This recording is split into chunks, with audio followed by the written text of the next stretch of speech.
Welcome to lecture number 8 of module number 3 under subject Indirect Taxation.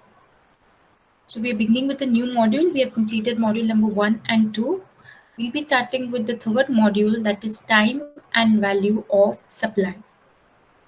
Now under this module, we are going to see what is time of supply, what is the change in rate of tax in respect of supply of goods or services, what is the place of supply, value of supply, and simple problems on time, value, and place of supply. So this particular module is a combination of theory as well as sums. So first let us understand in today's lecture what we will be covering is time of supply. So let us understand this concept of time of supply. So students, what is time of supply? Time of supply is nothing but point in time when the liability to pay the tax arises. So what does this mean? This means that when any supplier is supplying the goods or providing the services, what is going to be the time at which the liability to pay GST arises. That means when he is supplying the goods, when he is receiving the advance, when at what particular point of that particular transaction will be the point in which the liability to pay GST arises. So time of supply will help us to know that when the liability will stand in respect of supply of goods and services by the supplier. So let us understand the time of supply under different scenarios. So time of supply, students, is covered under section 12, and for goods the time of supply is different.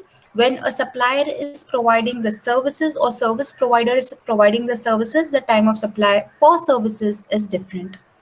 So time of supply of goods, we will be seeing what is going to be the time of supply. Just remember, time of supply is nothing but the point in which the liability of the supplier arises in making the GST payment. Only liability arises, students.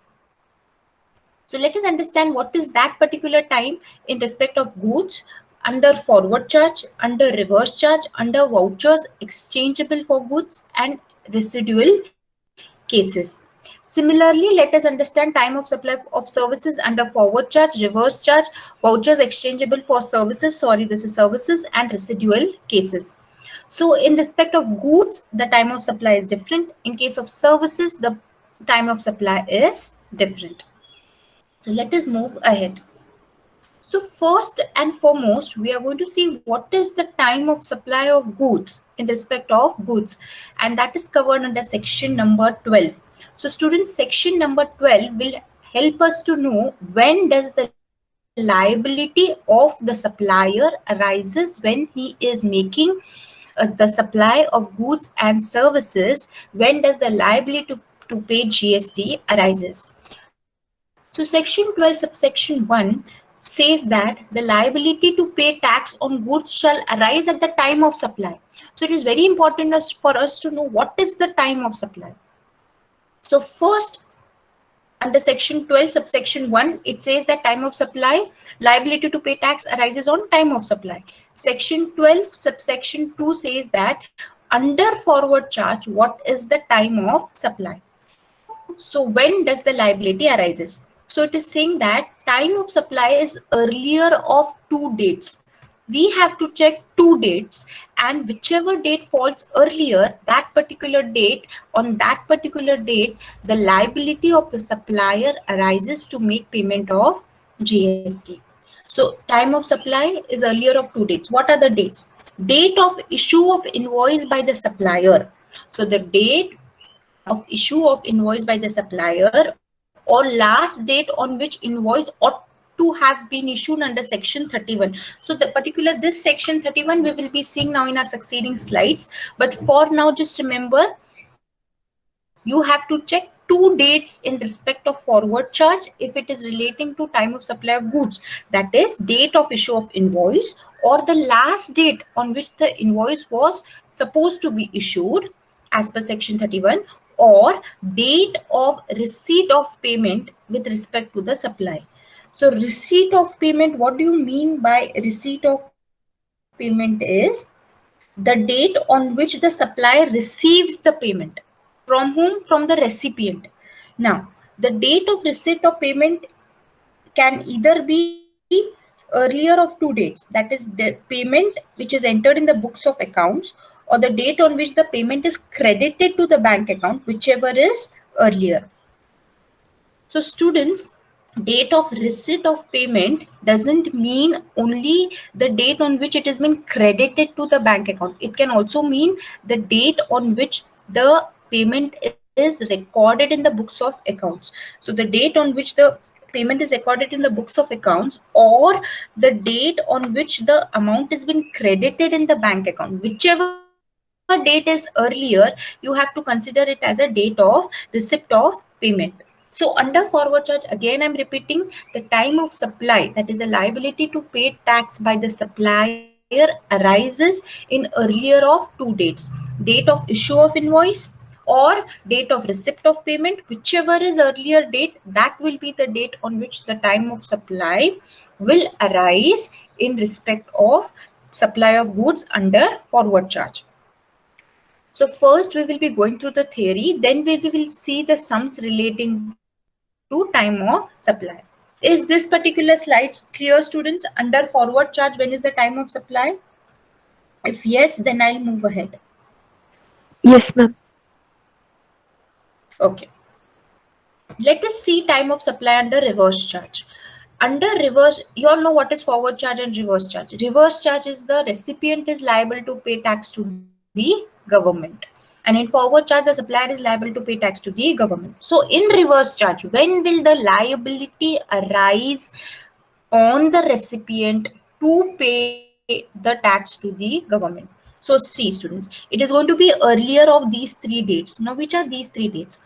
Dates on which goods are received. Now students, reverse charge, you know that recipient is going to pay tax. So recipient is a person who's purchasing the goods from the supplier. So the date on which the goods are received by the recipient, the date on which he is receiving the goods, that date you have to check. The other date is date on which payment is recorded in the books of accounts, or date on which the payment is debited from the bank account. Now reverse charge always from the angle of recipient you have to see. So recipient is the purchaser. Now recipient is going to make the payment to the supplier, means his bank account is going to get debited, or he is going to record in his books of accounts such payment. So it is going to be date on which the payment is recorded in the books of account, or date on which the payment is debited from the bank account. You have to check that.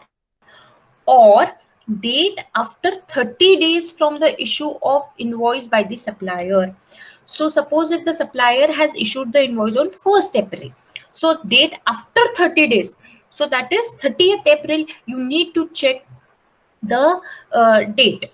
So on 30th April, that is after 30 days from the issue of invoice by the supplier. So you have to compare these 3 dates. Whichever date is falling earlier, that will be the date as time of supply under reverse charge to the recipient, and the recipient will be liable to pay tax at that particular point. When I say point, means the time. When I say time, means the date, whichever falls earlier.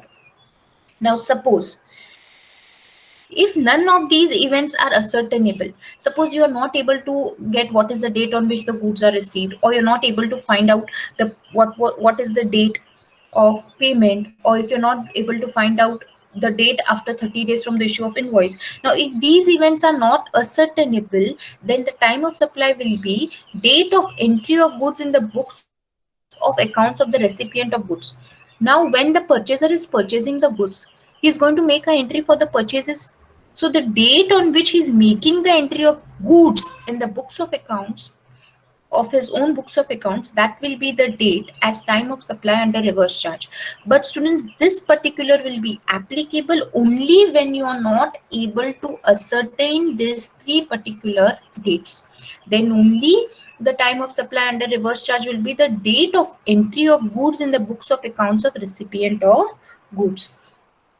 So now we have seen the time of supply under forward charge. We have seen the time of supply under reverse charge. Now let us see the time of supply under vouchers by supplier, that is supplier vouchers by supplier, that is covered under section 12 subsection 4. Section 12, again I'm repeating these sections so that you all have some weightage to your answer.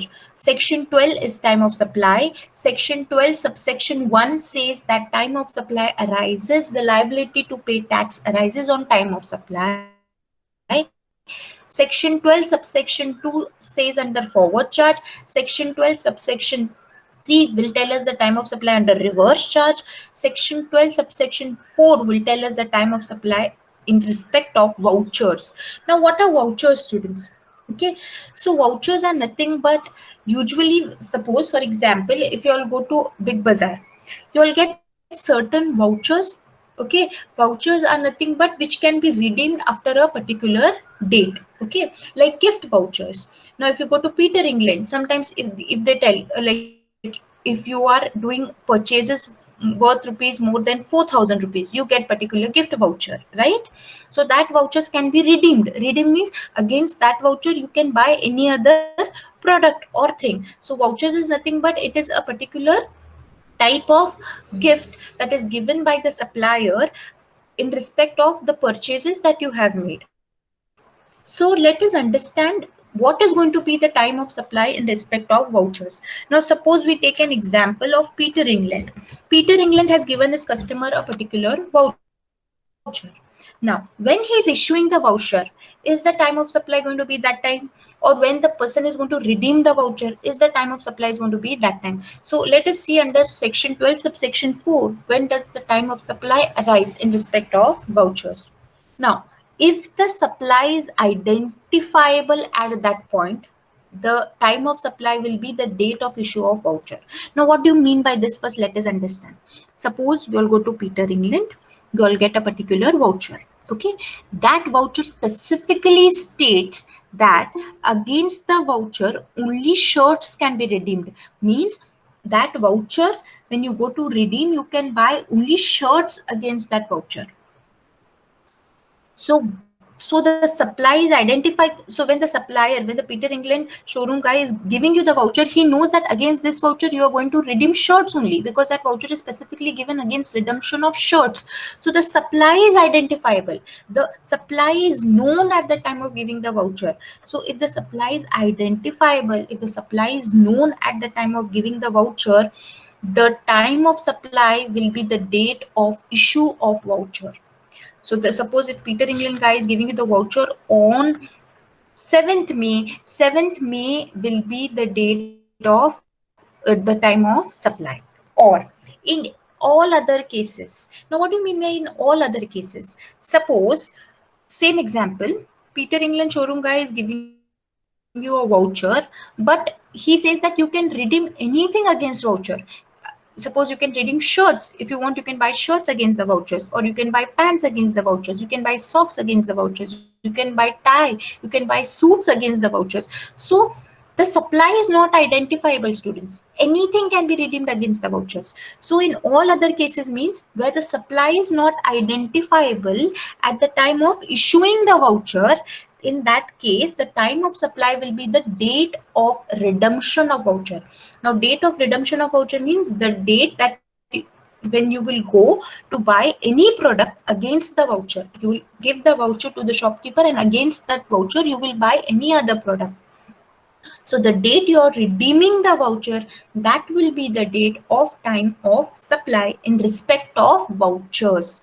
So students, once again I repeat, in case of supply of vouchers by supplier, it is covered under section 12 subsection 4. You have to just check if the supply is identifiable at the time of issue of voucher. Yes, if you know what is to be supplied in respect of vouchers, the time of supply will be the date of issue of vouchers. Or if you're not able to ascertain what is the supply going to be at the time, then it is going to be the date of redemption of voucher. So is this particular slide clear, students, or you all need some more explanation on this slide? Yes, students? Students, have you understood this particular slide? Yes, ma'am. Yes? Yes, ma'am. Understood. Yes. Okay. Now, Section 12 subsection 5 says that time of supply not possible to determine by subsection 12 section 12 subsection 2 subsection 12 subsection 3 section 12 subsection 4, which means that section 12 subsection 5 is telling us that suppose if you're not able to, even if with the rules mentioned under section 12 subsection 2, what is section 12 subsection 2? Forward charge, time of supply under forward charge. Section 12 subsection 3, time of supply under reverse charge. Section 12 subsection 4, that is time of supply in case of vouchers. So what they're telling that suppose if you're not able to determine the time of supply under section 12 subsection 2, 3, 4, then you apply section 12 subsection 5, which says that suppose if you're not able to determine the time of supply as per the provisions mentioned in this section, then look in for this to determine the time of supply. That is in case where a periodical return is filed. Now, every supplier who is registered under GST has to file its returns, has to file GSTR1, GSTR3B.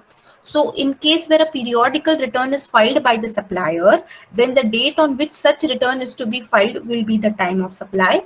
And in any other case, date on which tax is to be paid. So suppose if he's not filing a periodical return, so the date on which he's making the payment of tax, that will be the date as time of supply. See students, actual payment of tax and liability is different. Liability to pay tax arises, that is called time of supply. Actual payment of tax is you will do at a later stage. So date on which the tax is to be paid will be the date as the time of supply. So students, again repeating, section 12 subsection 5 says that this particular section's provisions you have to apply only when you're not able to determine the time of supply under section 12 subsection 2, section 12 subsection 3 and section 12 subsection 4. So first you have to see if the supplier is filing a periodical return. If yes, then the time of supply will be the date on which such return is to be filed.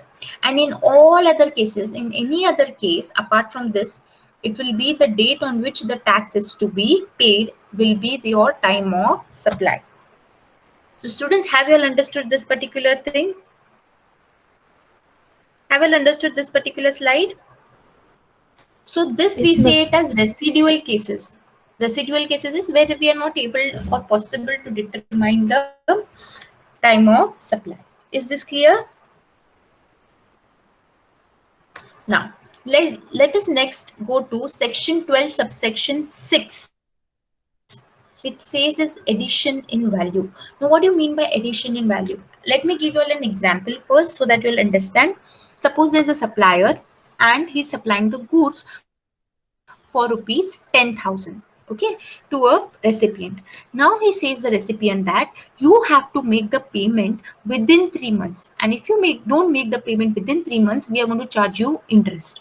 So 3 months lapse and an interest of suppose 100 rupees is charged by the supplier to the recipient. So this is an addition in value. Now the supplier will get 10,000 plus he is going to get interest of 100. Why interest is being levied? Because the recipient has not made the payment within the speculated time.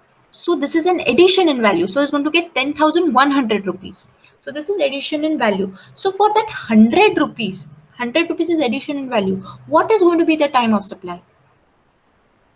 Is it going to be the time on which the goods were sold? Is it going to be the time when the 3 months lapsed? Or what is going to be the time of supply? Let us understand. So under section 12 subsection 6, addition in value means nothing means any increase by the way of interest, penalty, late fee in delayed payment of any consideration. If any interest, penalty or late fee is being collected for delayed payment of the payment that was supposed to be received then that is nothing but it is called as addition in value. And the time of supply for only the addition in value will be date on which supplier receives such addition in value. So the supplier, if is receiving that 100 rupees on suppose 25th May, then 25th May is going to be the time of supply only for that 100 rupees, not for the 10,000 rupees. For that 10,000 rupees, he has to apply which provision? Section 12 subsection 2 under forward charge, if it is under forward charge. If it is under reverse charge, section 12 subsection 3.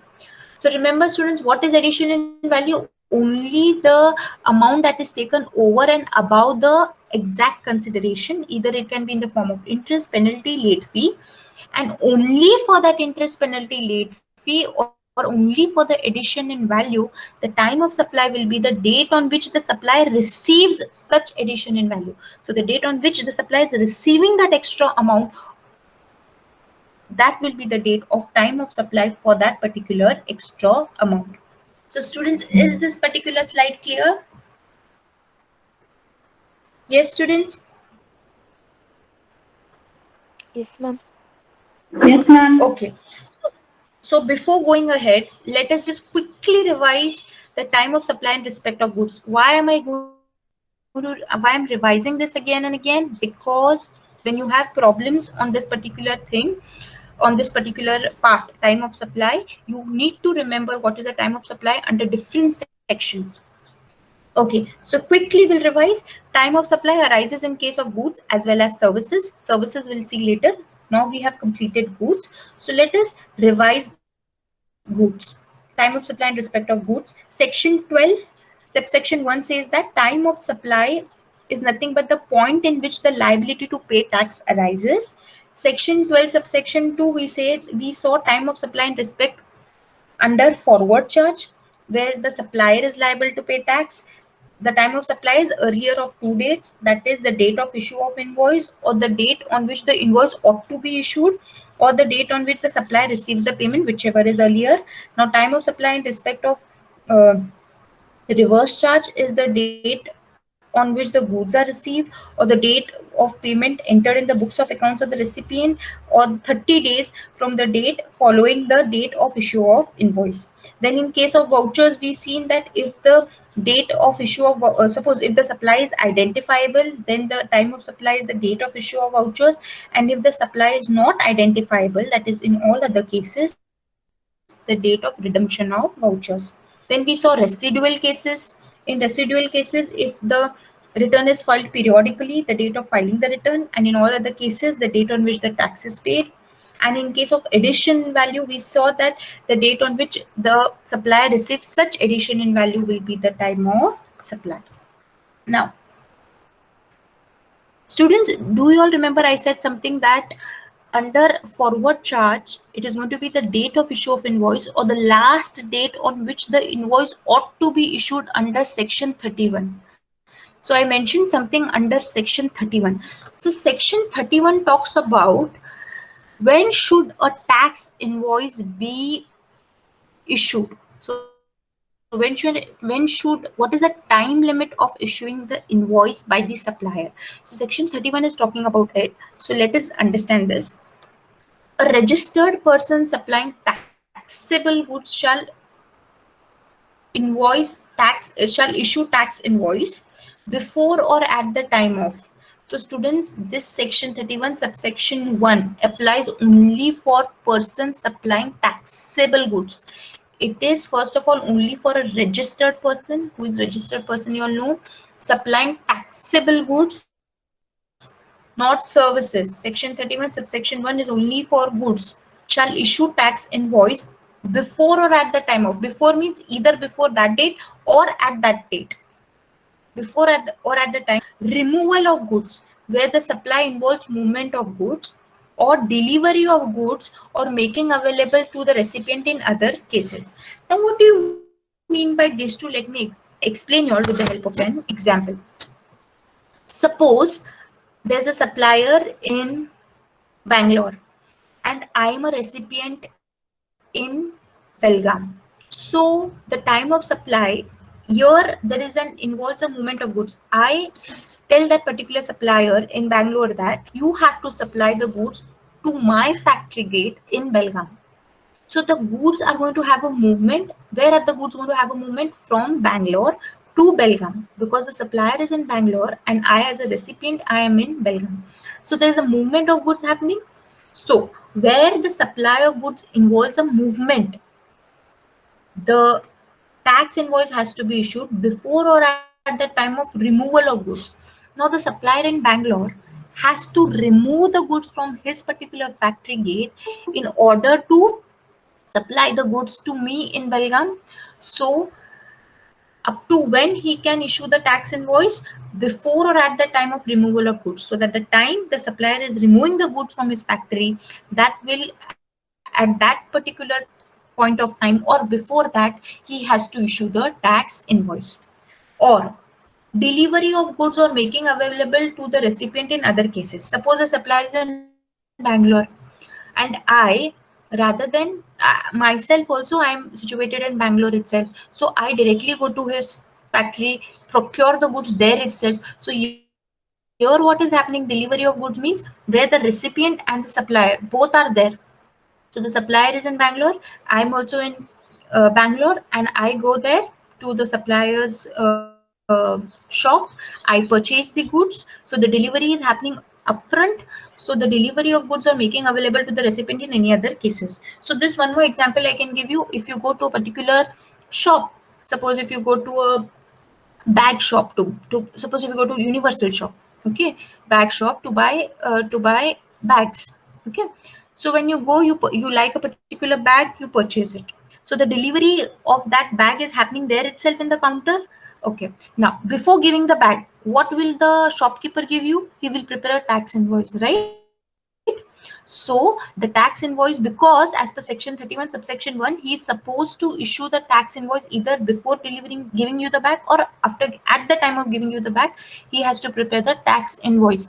So it is delivery of goods or making available to the recipient in any other cases. Only when it is involving the movement, it will be at the time of removal of goods. Or if it is an upfront sale, it is going to happen when the goods are being delivered to you. So in case when you go to purchase the bags, first they give you the tax invoice and then they give you the bag, right? So because they are applying section 31 subsection 1. Now next, section 31 subsection 7. What if the goods are sent on approval or return basis before the supply? Now, what do you mean by sent on approval or return basis before the supply? Usually, many a times what happens is, this is just a simple example I'm giving you. Many a times you go to a shop, to a particular shop, cloth shop, and you purchase some dresses for you, right? Among that dresses, you tell the shopkeeper that I will take it home, I will try it.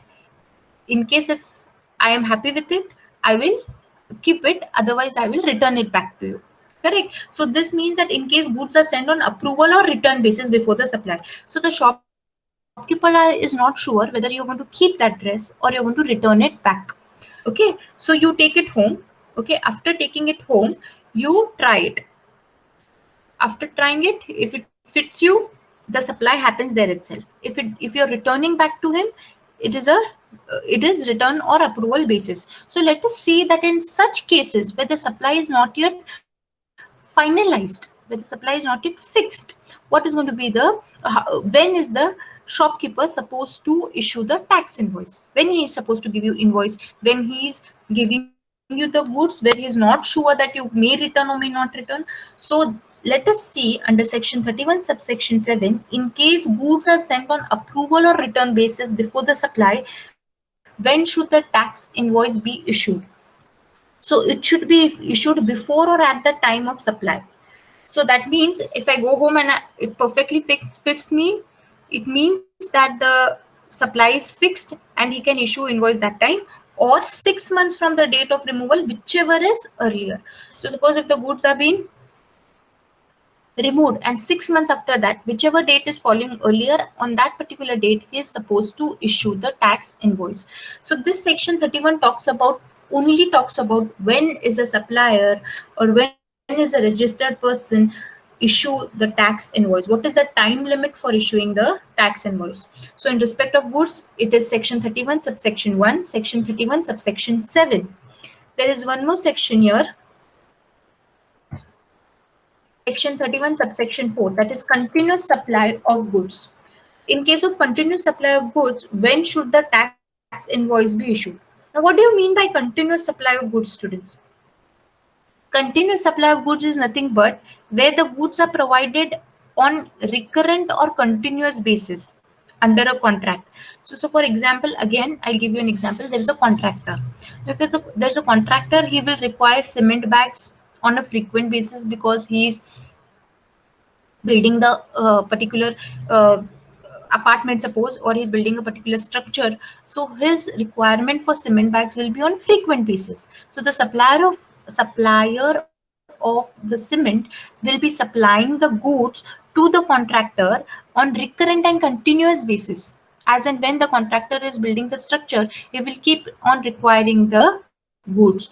So continuous supply of goods is where the goods will be provided on continuous or recurrent basis but under a contract. So when is the supplier, now the supplier of cement, when he is supposed to issue the tax invoice to the contractor? So let us see what is the time limit in which he can issue, which he has to issue the tax invoice to the contractor. So invoice shall be issued before or at the time of each such successive statement is issued, or each such payment is received, as the case may be. Now what do you mean by this? See, the contractor has, suppose, purchased n number of cement bags. So every 3 months or every 2 months or every 6 months, depending, he will issue a statement showing the number of bags received and the number of bags used. So when such successive statements is issued, or such each payment is received. Now since the goods are supplied on continuous basis, the payment is not made in lump sum, it may be made in installments as and when the bags are being issued. So the invoice shall be issued either when such statement has been received of the number of bags that has been procured, or the payment has been received, whichever date is falling earlier. On that date or before that date, the invoices ought to be issued. So this is section 31 subsection 4. So now in totality we have seen time of supply for goods, where under section 12 subsection 2 we have seen that under forward charge it is time at which the invoice has been issued, or the last date on which the invoice ought to be issued under section 31. Then you have to see section 31 subsection 1, 7 and 4, which is applicable only in respect of goods. So students, is this particular slide clear? Yes. Yes, ma'am.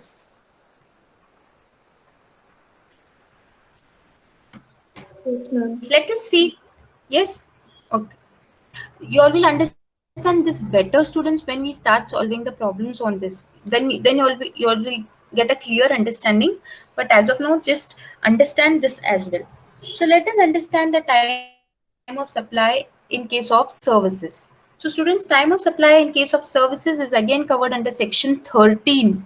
Time of supply of goods is covered under section 12.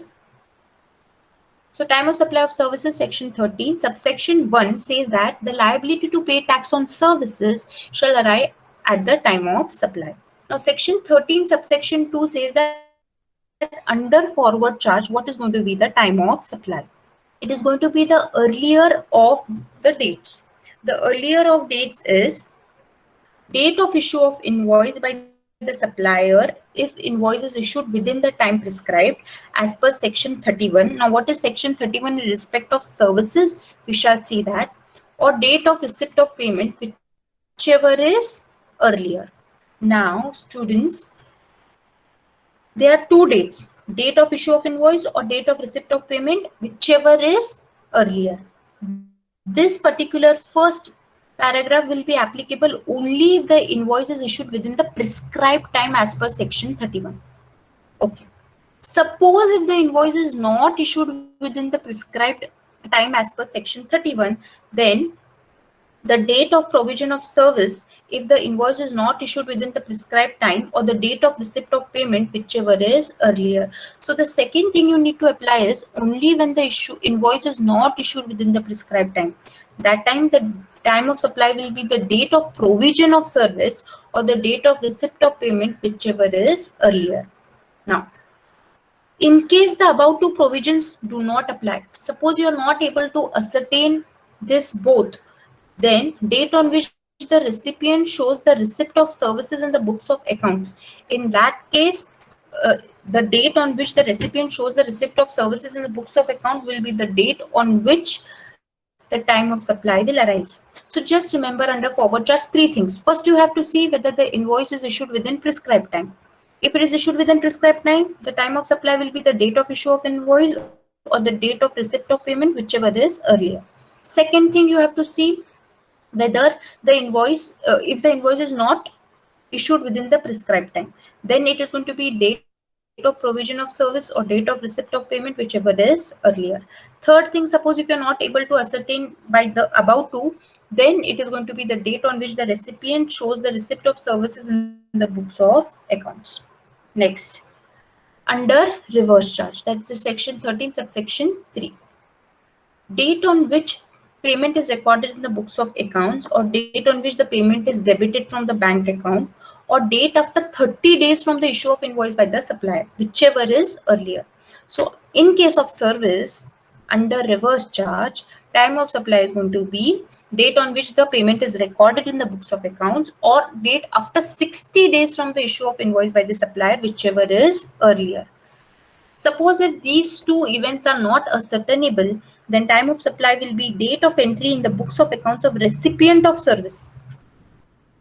So students, it is similar to time of supply in respect of goods. Now, time of supply in respect of goods under reverse charge, we saw that date after 30 days is there. But in case of services, it is date after 60 days. Next, supply of vouchers by supplier. Students, just remember, in case of goods as well as service, the time of supply in respect of voucher remain the same. If the supply is identifiable at that point, the date of issue of voucher, or in all other cases, the date of redemption of vouchers. Now, services, suppose if you've gone to a very big saloon, you get a voucher. That against the voucher, you can only do a particular, suppose you can only do facial, manicure, pedicure. Now, the supply is identifiable. Then it will be the date of issue of voucher. Suppose against the voucher, they say that you can take any other treatment, any other services can be taken in that particular saloon, then it will be the date of redemption of voucher. So remember, in case of vouchers, the time of supply for goods as well as services is the same. Next, now section 13 subsection 5 says that residual cases, if it is not possible to determine by section 2 section 12 subsection 2, 3, 4, then if periodical return is filed, date on which such return is to be filed, or in all other cases, date on which tax is to be paid. So that means the time of supply under section 12 subsection 5 for goods and section 12 section 13 subsection 5 for services is the same. Next, addition in value is same for goods as well as services. Suppose there is any addition in value by the way of interest, penalty, late fee, and delayed payment of any consideration, then time of supply is nothing but the date on which the supplier receives such addition in value. Now let us see the tax invoice for services. So for goods, what was the sections applicable? Section 31 subsection 1, 7 and 4. Now let us see tax invoice. When is the time limit to issue tax invoice? In case a person is supplying taxable services, so he has to issue a tax invoice before or after the provision of service within the prescribed period. Now, what is this prescribed period? Let us check. So a person supplying services or providing services is supposed to issue tax invoice either before or after providing the services, but within a prescribed period. Now let us see what is this prescribed period. See here, the prescribed period is in case of taxable supply of services, it is in case he's providing taxable supply, 30 days from the date of supply of service. Supply of service means provision of service. After he's provided the service, up to 30 days is the time limit for issuing the tax invoice. But suppose if the supplier is an insurer, his banking company, he's a financial institution, he's a non-banking financial company, then 45 days from the date of supply of service. So here the time limit is 45 days. Only in case a supplier or service provider is an insurer, banker, financial institution, or non-banking financial company. Now, in case of supply between distinct persons, I told you who is a distinct person.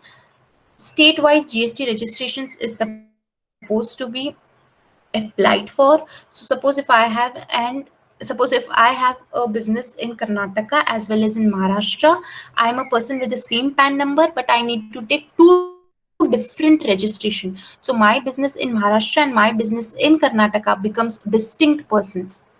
So what is the time of limit? So many a times I can shift the goods from my business place in Karnataka to the business place in Maharashtra and vice versa.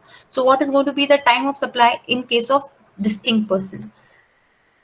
Before or at the time such supply records in the books of accounts or before the expiry of the quarter during which the supply was made. So either when I am recording that supply in my books of accounts or the end of the quarter during which the supply was made, whichever is earlier, will at that particular date I'm supposed to issue the tax invoice. Now let us see, in case of continuous supply of services, when am I supposed to issue the tax invoice? It is covered under section 31 subsection 5. So let us see the different cases and when the tax invoice shall be issued.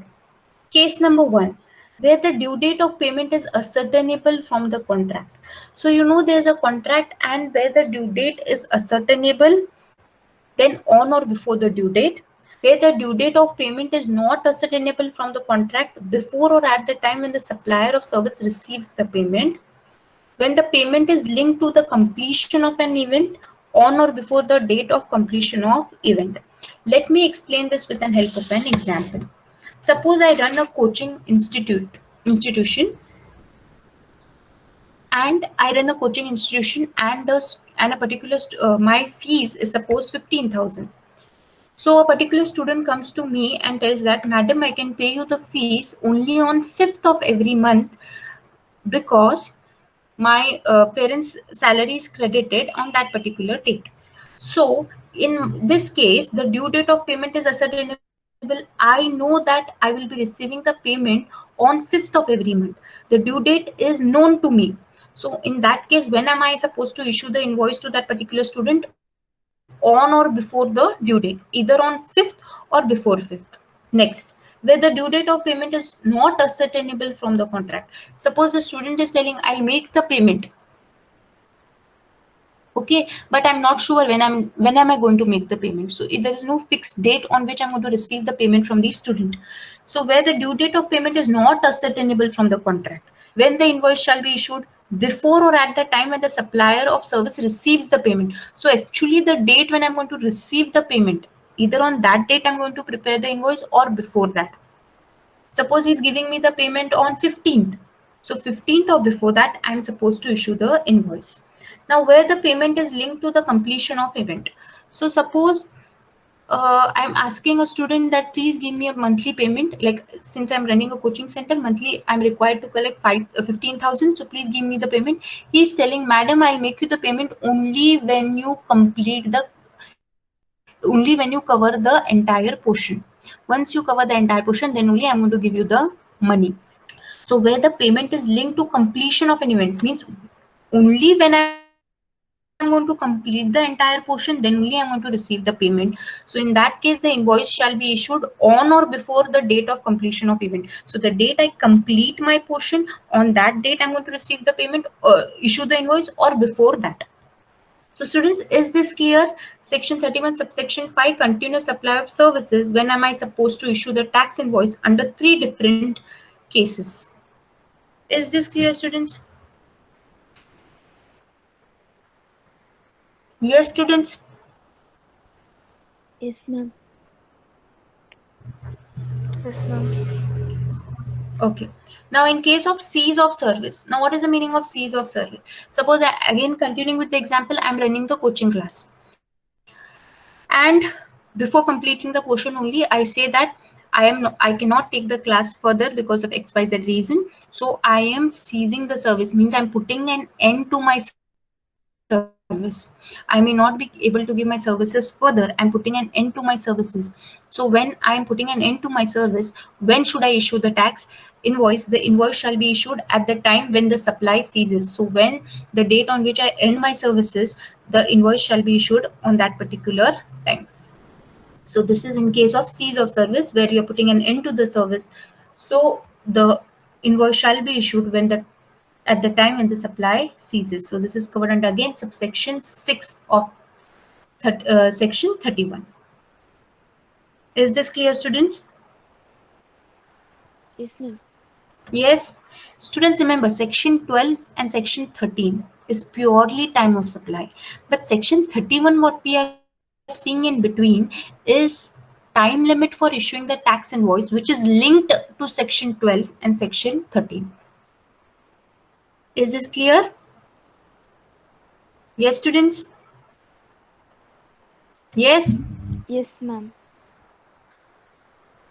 Okay.